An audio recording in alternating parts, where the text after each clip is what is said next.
Congrats, guys. You're halfway there. Day 15 of Unlocked in 30, where we've hit in all four categories at a surface level from the nutrition side, performance, recovery, and your rehab.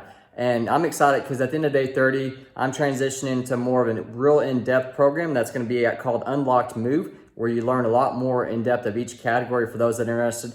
But, with the topic today and more or less what I want to give advice to today is what is your value, and something to think about. And sometimes we don't think about this, but it is almost perfect timing because this morning I was listening to a podcast with Dave Asprey, and this lady that has basically traveled the world and kind of just more or less educated people on certain topics of biohacking the body. She's talking about from day one, when we're born, we have this perception of what reality is. But then when we get to be about age 1, 2, then the intellect and our memory kicks in. And that has to do with the way we're taught, we're parented, our education system, our school system.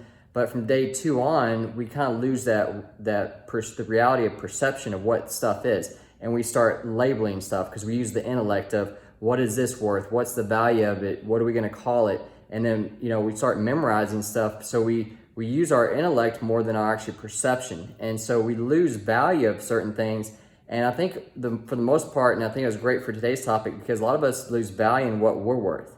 And also the big question for today is, what do you think you're worth? Your health. And, what are you spending? What kind of money are you spending, or time?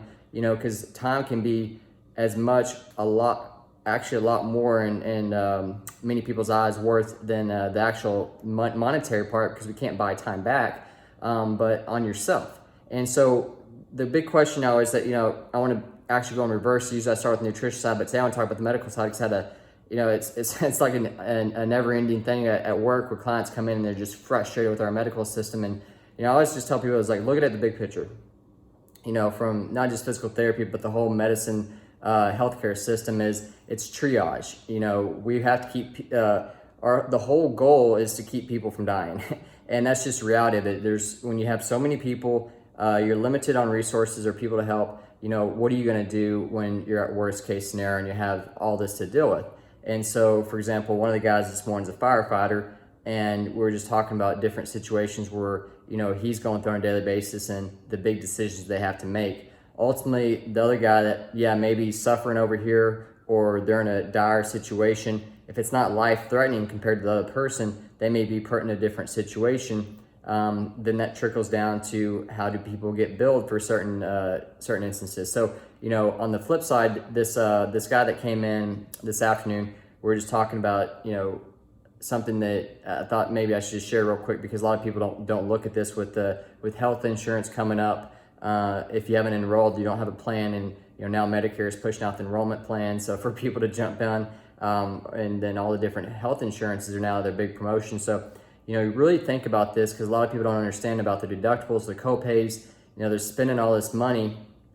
A lot of times they don't really know it, because let's just give an example. This guy, he went in for, I'm a blank on this, but a certain surgery, and they didn't tell him that the anesthesia was going to be out of network. And when something's out of network, you're going to have to pay whatever they charge. Well, this was a while back, because now that's actually ruled illegal. But there's been a lot of instances lately where people come in, they're frustrated, they don't know their medical, they're not very in tune with their health insurance, and they don't understand that. But, a lot of times you don't know what the price is going to be going into the medical system. They're going to come in for, whether it's therapy, they're going to come in to go see the doctor, they're going to come in for a procedure, and on the back end, there's other tests that they have to run, whether it's blood test, urine test, whatever it is, that they're going to ask for cash pay, or it's going to be a bill that's going to be sent to you. There may be instances where, you have a surgery, unfortunately, where you have to go have a surgery where there's other medical people involved, and they're going to have their own rates. I had a friend actually that had to go to the emergency, the day one, basically it was $999 or something like that, right at $1,000 for the visit.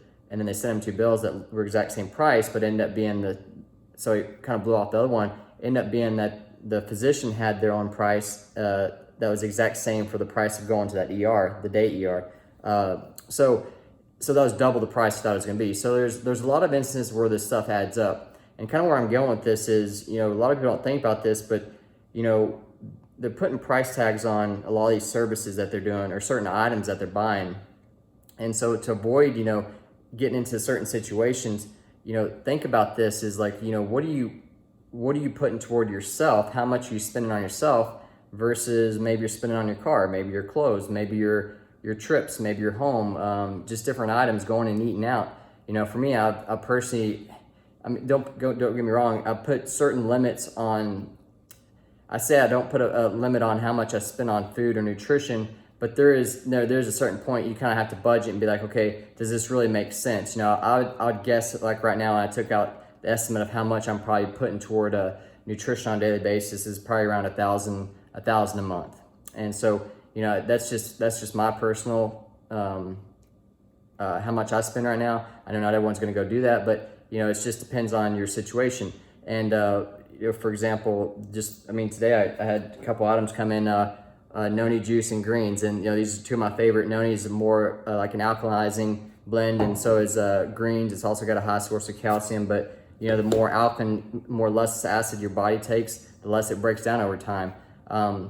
Performance wise, I go into the gym, this always gets me, but a lot of people get frustrated when they hear that a gym membership could cost over $100 a month. And, if you break it down, $5 or $6 a day, maybe if you're not using it, but the amount that you're going to get on the back end, that's going to, keep your body in good shape and in health, that you could save, just think about this. I think a lot of people always look at the front end costs versus the back end, because the medical bills are going to be outrageous. You're going to blow through your copays, deductibles really quick. There's going to be other potential costs depending on your insurance group. But I just want people to kind of get that understanding is like, some of these costs are up front, and sometimes, it does suck, but at the end of the day, there's going to be higher end costs on the back end if you don't attend to it today. There's an interest rate for everything. If we don't put our money into taking care of ourselves, the expense is going to be a lot higher moving forward. So for recovery aspect, for me, I'll go get a massage at least once a month. Do I want to spend extra money, doing it? I personally like it. Some people don't like massages, but I'm looking at it from different ends of how do I keep, good flexibility, relax. So same thing with the yoga, go spend certain cash pay for certain yoga classes. How do you maintain flexibility and or elasticity of your muscles in your body? So there's different things you can do there on the recovery side. And then of course on the medical side, it's just, it's a cycle. It's an ongoing cycle that unfortunately I think it's never gonna be perfect, but if you can kind of look at it from the strategic side of saying, hey, this is my personal belief, the more money you put into it right now, the less you're gonna pay later on. And that's just from time and time again, from hearing people's stories for the last 12 years being a physical therapist, and I worked in all different settings. So you get it from all angles, and you hear from all people, their family members. It's a very frustrating, thing for a lot of people to deal with whenever they get to the end part where they're on medications or their surgeries, because your body can only take so much for so long before things start shutting down. And a lot of times it's kind of like that thing of, when we talk about having faith, faith that, something that we can't physically see, but we just have to believe. And so that's, for me is just trying to plug that in and saying, what is your perception of what you feel like you're worth? Because if you're over here spending and putting money toward other items that at the end of the day, is it really going to matter that much, 10, 20, 30, 40 years from now, depending on what your age is, you've got to look at it on the flip side of our bodies can only take so much so long that, we are actually investing into our bodies. Our bodies are an asset, and the less money we put into it, the more it depreciates, and we start to lose that value of the body. So hopefully that makes sense. My biggest thing right now is just trying to get people to understand that there shouldn't be a cost to your health. I think we tend to kind of forget sometimes that it's so easy the way we're marketed to, that our bodies basically can be healed through medication. It can be healed through surgery. And a lot of times we just forget that sometimes that does work, but a lot of times those are more like the Band-Aid approach, where it's temporary and people feel good for a short period of time, but it always catches them on the back end. So anyways, I hope that helps, and I hope you take a stronger look at really yourself, how much are you spending on yourself personally, because you're only as good as you feel. You're only as productive as your feelings and how much energy you can put out.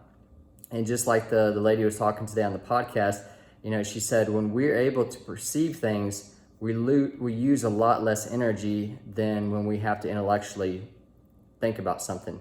And basically what she's saying is, if we can perceive things and really get a true value of it versus having to use the